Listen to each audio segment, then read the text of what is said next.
La radio du salon de la radio, Génération Jeune Talent. Et maintenant aux côtés de David, troisième finaliste qui nous vient là encore de BFM TV, c'est Céline Pitelet. Oui, Céline Pitelet de BFM TV qui va nous parler des joies du travail de matinalière TV. Et je peux vous dire, pour l'avoir croisée il y a très très longtemps, elle a été matinalière en radio, elle sait ce que c'est de se lever très très tôt. Céline, tu vas nous raconter la vie, ta vie, la nuit. Oui, et ça commence à minuit 10, donc à minuit 10 mon réveil sonne, ou plutôt c'est ce petit bracelet là qui vibre autour de mon poignet pour ne pas réveiller toute la maison. Donc je commence ma matinée, ou plutôt ma nuit de travail en vibration, ce qui est pas mal, et une nuit... Voilà, de 20 minutes. C'est une sieste en fait. Comme les navigateurs, ça pique un peu les yeux, mais j'ai le sourire parce que je sais que en fait, je vais passer ma nuit à faire exactement ce que j'aime. Minuit 30, je saute dans le taxi. J'écoute la radio, les journaux de la nuit et souvent mon regard se perd par la fenêtre dans la beauté de Paris. Le Louvre, la Concorde, les quais de Seine, la Tour Eiffel. Paris est belle, Paris est en train de s'endormir. Et moi, il est 1h du matin et j'arrive à BFM TV. Ma meilleure amie, c'est elle. C'est la machine à café, mon carburant. À cette heure-là, on est 3 à la rédac. On est une équipe. On rit ensemble, on travaille ensemble. Qu'est-ce qui se passe en France? Qu'est-ce qui se passe dans le monde? Qu'est-ce qu'on va mettre en valeur dans nos journaux? L'international, la politique, l'emploi, l'économie, la culture, le sport.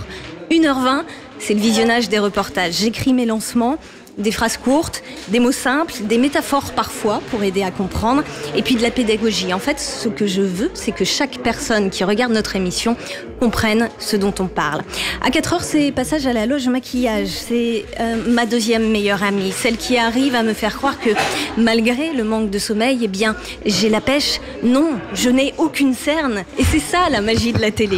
4h29, c'est parti, et aucune matinée ne se ressemble. Parfois c'est calme, et parfois ça s'emballe. Un nouveau pape élu au Vatican, François Hollande face à la presse, le sud de la France inondé et les handballeurs français champions du monde.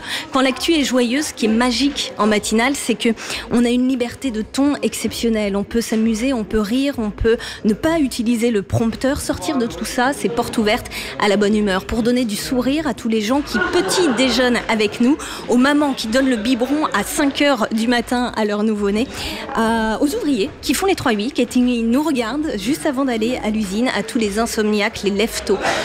Je quitte le bureau à 6h, dehors il fait nuit, l'adrénaline commence à baisser, la fatigue m'envahit, je repense au moment fort de cette nuit d'actu. J'avoue maintenant, mon rêve, eh bien, ce serait qu'un lit vienne me chercher et me ramène chez moi, tu vois, comme sur un tapis volant au-dessus des toits de Paris. Voilà, Paris s'éveille et moi, à contre-courant, je vais rejoindre mon lit. Et ben voilà, Céline Pitelet de BFM Télé. Merci David.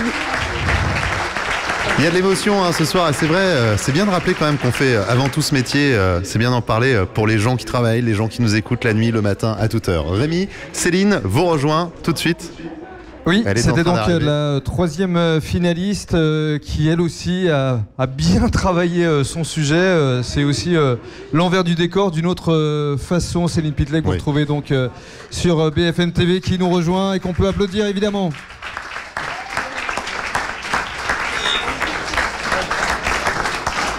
Céline qui va donc répondre aux questions du jury. Ça va Céline? Bonsoir, très bien, très voilà, bien, donc le jury est face à toi. Qui veut poser une première question? Sébastien Lebois d'Alouette. Oui, déjà merci pour l'intervention. Ça nous permet de vivre votre quotidien. Le fait de travailler déjà à BFM TV, est-ce que finalement c'est pas une pression supplémentaire pour participer à cette compétition? Je pense pas, étant donné que déjà notre équipe, enfin moi j'ai trouvé que j'étais aussi avec deux personnes de très grande qualité, venant d'M6, venant de Canal, de France Télévisions maintenant. Donc je pense qu'on est à peu près toutes dans le même lot, quoi, toutes les deux. Toutes les trois d'ailleurs. Oui, c'est ça. Alors, est-ce qu'il y a une autre question? Damien de Foucault, de Cantar? Petite question, il est comment Jean-Michel Salvatore? Il regarde tout dans le détail ou pas? Pardon? Non, je veux savoir si votre directeur des rédactions a un œil également sur les matinales et sur... Hervé Bérou donc. Voilà. Pardon, erreur de casting de ma part. Alors. Il va y avoir changé de boîte d'un coup. Hervé Bérou, oui, bien sûr. Et puis on a aussi la personne qui présente la matinale d'après, le 6h, 8h30, qui est notre rédacteur en chef, qui est Christophe Delay, et qui, lui, nous a sous les yeux, en fait, quand il prépare sa matinale.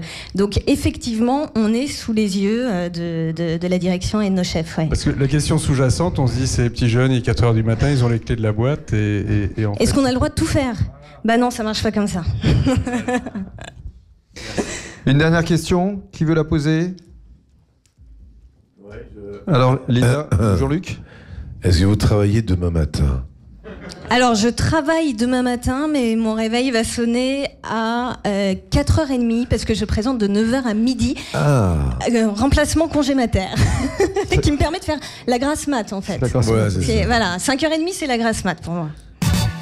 Génération Jeune Talent. Génération Jeune Talent.